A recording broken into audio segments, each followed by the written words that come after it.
Good morning. তো আজকে এখান থেকে ব্লগটা শুরু করছি। আজকে মেঘলাও করেছে ভীষণই, তো কিছু কাছাকাছির ব্যাপার ছিল, সেগুলো ভাবলাম যে আজকে আর দরকার নেই, কারণ এতে শুকাবে না। আর আমাদের যেহেতু ছাদের কোনো ব্যবস্থা নেই, সেহেতু বারান্দায় অনেক কিছু মেললে আর শুকাতে চায় না, আর অনেকটা হয়ও না, এটাও একটা ব্যাপার। তো যাই হোক, আজকের দিনটা এইভাবে শুরু হলো। সকালে রান্না বসিয়েছি, আর আজকে রাতুই এখানে খেতে বসে পড়েছে। আজকে একটু ঘি মাছ ভাজা দিয়েছি, আর ওখানে বসিয়েছি রান্না। দেখো এখানে মাছ ভাজা করা আছে, আর আজকে একটু বুঝতেই পারছো দই টই দিয়ে একটু কষা কষা করেই মাছটা করছি। একটাই তরকারি করবো, কিছু করবো না। তো এবারে মশলা তো কষানো হয়ে গেছে দই দিয়ে, আর এবারে দেবো হচ্ছে গরম জল, তাড়াতাড়ি হয়ে যাবে। আর মশলা কষাতে কষাতে না দেখো এই আলুগুলো কিন্তু অনেকটাই সিদ্ধ হয়ে আসে। আমি বেশি আলু দিই না, কারণ আমরা কমই খাই, তাতেই যা একটু খাই। তো চলো, তো ঝোল তো ফুটে উঠেছে, এবার আস্তে আস্তে চলো মাছগুলো দিয়ে দিই। আর একটু সেদ্ধ যেহেতু হয়ে গেছে, সুতরাং এখন দিলে অসুবিধা নেই, মাছ ভাঙার চান্সটা কম। কিছুটা ফুটে যাক, তারপরে নামিয়ে নেব। তো এখন একটু বেরোচ্ছি, আর দুই একটা বলতে একটু ডিম আনবো, তোমার হচ্ছে দুধটা একটু চা খাওয়া হয়, অনেক সময় দুধ এমনিও হয়তো তাড়াতাড়ি খেয়ে, সেটা নেই। তো চলো সেই সামনের দোকানেই যাবো, নিয়ে আসি। আর গরম কমছেই না বাবা, বৃষ্টিও হচ্ছে না। আজকে জুন মাস শুরু হয়ে গেল এখন, আজকে তো জুন মাসের বোধহয় 13 তারিখ, হ্যাঁ, কিন্তু বৃষ্টির কোনো নাম নেই। রোদ্দুর বুঝতেই পারছো, গরমটা আছে, তবে একটু কী বলতো হাওয়াটা দিচ্ছে। কুকুরটা বসে আছে, রুটি নিয়ে নিলাম। তো ছোটো দেখি ডাকলাম, আমার আজকে আসছে না কেন, খাবে কি না। এই আয়, এই যে রুটি, আয়। এবার এসছে, প্রথমটা মনে হয় বুঝতে পারিনি। খাবি তো আজকে? এবার রুটি খেলো না, মনে হয় ঠিক নেই। এর আগে বেশ কিছুদিন ধরে আমি রুটি দিয়েছি, খেয়েছি।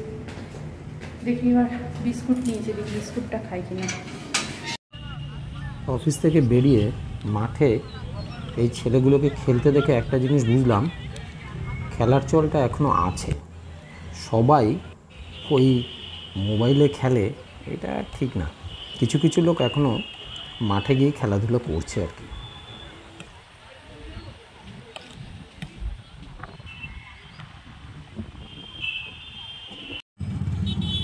এই সময় এই রাস্তাটাতে প্রচণ্ড ভিড় হয়, আসলে সবাই তো ফেরে এই কারণে। নর্মালি সকালবেলা খুব একটা হাঁটা হয় না, এই একমাত্র অফিস থেকে ফেরার সময় এই হাঁটাটা চলে। হিউমিডিটিটা খুব বেশি, যে কারণে ঘামটা খুব বেশি হচ্ছে, কিন্তু আদারওয়াইজ ওয়েদার কিন্তু ভালো। তো আজকে কালকে তো বিকালের পর থেকে আর তোমাদের সঙ্গে কথা হয়নি। আজকে রান্না হয়ে গেছে, আজকে রান্না করেছি পাবদা মাছ। আর পাবদা মাছটা একদমই আলু কাঁচকলা দিয়ে একটা ঝোল করেছিলাম, কারণ সেরকমভাবে সবজি নেই, তো সবজিটা একটু লাগবে। দেখি এখন ওই দাদাকে ফোন করে, যদি কাছাকাছি থাকেন তাহলে একটু সবজি দিয়ে যেতে পারবে। আর এখন না বাজারের দিকে যাওয়াও হয় না, বৃষ্টি শুনলাম নাকি খুব ভালো রকমের বজ্রবিদ্যুৎ সহ বৃষ্টি হবে, সেও তো হচ্ছে না। তো দেখা যাক, চলো তোমাদের দেখাই কি রান্না করেছি। এক তরকারি করেছি, কিন্তু তাও দেখায়। তো হয়ে গেছে একদমই কাঁচকলা আলু দিয়ে পাবদা মাছের ঝোল, আর এখানে আছে ভাত। তো এবার বেড়ে ফেলি চলো। আজকে অফিস ফিরতে বাজারে যাওয়ার ছিল, কিছু আমিষ একদমই ছিল না বাড়িতে, সেই জন্য একটু মাছ একটু মাংস এগুলো কেনার ছিল, তাই বাজারে এসেছি। বাজার থেকে এগুলো নিয়ে ফিরতে হবে, লিস্ট করেই দিয়েছিল। তো যাই হোক, বাজার করে আর খানিকক্ষণের মধ্যেই ঢুকে যাব। Good evening. তো এখন বাজে 7:20, আর আমি বানিয়েছি আজকে একটু চাউমিন, অনেক দিন পর একটু চাউমিন। আর এই যে তাতই খুশি চাউমিন দেখে, কিন্তু চাউমিন বানিয়েছি, আরও বাবা আজকে আবার একটু চপও নিয়ে এসছে অনেকদিন পর। তো দেখি চলো কি চপ এনেছে। তবে চপের সাথে একটু মুড়ি দিয়ে খেলে ভালো লাগে, তবে যেহেতু করে ফেলা হয়েছে চাউমিনটা, আর রাত্রে রান্না তো আছেই, সেহেতু ওটাকে আর না খাওয়া করছি না, কারণ কালকে আবার শনিবার। তো চলো অল্প অল্প করে নিয়ে একটু খাই, চপটাও একটু টেস্ট করি, সব রকমই হোক, আজকে শুক্রবার। তো আর এনেছে মাছ টাছ, তো চলো দেখাবো পরে, আগে খেয়ে নিই। তো দেখো এখানে চাউমিনটা একদম পেঁয়াজ আর কিছু সবজি ছিল না ঘরে, তো যা ছিল তাই দিয়ে পেঁয়াজ আলু আর হচ্ছে ডিম। এটা তাড়াতাড়ি ভালো প্রিয়, যে কোনো সবজি নেই, একদম ফ্রেশ, তাই তো তাড়াতাড়ি। তো চলো খেয়ে নাও।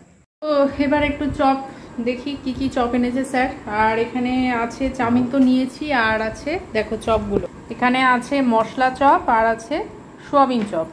এটা হচ্ছে এটা সোয়াবিন না গো, গোলটা সোয়াবিন, আর যেগুলো লম্বাগুলো সেগুলো হচ্ছে মশলা দিয়ে এক রকমের মশলা বানিয়েছে ভিতরে, ওটা দিয়ে বানানো ভালো খেতে। খেয়েছো? গুড। তবে তাতেই কেমন হয়েছে চাউমিনটা বলো? দারুণ দারুণ। মুখটা একটু তোলো। হ্যাঁ এবার বুঝতে পারলাম, দারুণটা ঠিকঠাক বেশ ভালো হয়েছে। ভালো হয়েছে না? মশলা চপটা বেশ ভালো। তো দেখি তুমি যখন বলছো মশলা চপটাই আগে খেয়ে নি। ব্লগটা প্রায় শেষের দিকে। একটা বিষয় বলি যে গভর্নমেন্ট অফ ইন্ডিয়া সোলারের একটা প্রজেক্ট এনেছে, প্রত্যেক বাড়িতে ছাদের উপরে তারা নিজেরাই এই সোলার প্রজেক্টটা করতে পারেন, এতে গভর্নমেন্ট সাবসিডি পর্যন্ত আছে। কিন্তু ইনিশিয়াল ইনভেস্টমেন্টটা একটু বেশি।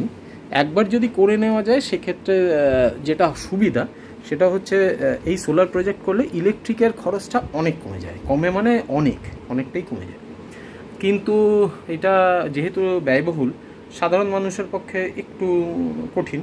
তবুও গভর্নমেন্ট চেষ্টা করছে যে সাবসিডি দিয়ে যদি কিছু লোক করে তাতে দুটো জিনিস হয়, একটা হচ্ছে ইলেকট্রিসিটি বাঁচে, সাশ্রয় হয়, আর একটা হচ্ছে মানুষের খরচ কমে যায়। হ্যাঁ, তার দৈনন্দিন যে খরচ, ইলেকট্রিসিটি খরচ, সেটা কমে যায়।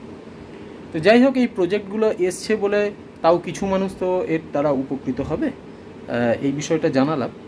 আর তোমরা যদি ব্লগটা কিছু ভালো লাগে তাহলে লাইক শেয়ার কমেন্টস আর সাবস্ক্রাইব করো, একটু শেয়ার করো। আজকে এখানেই শেষ করছি। Good night.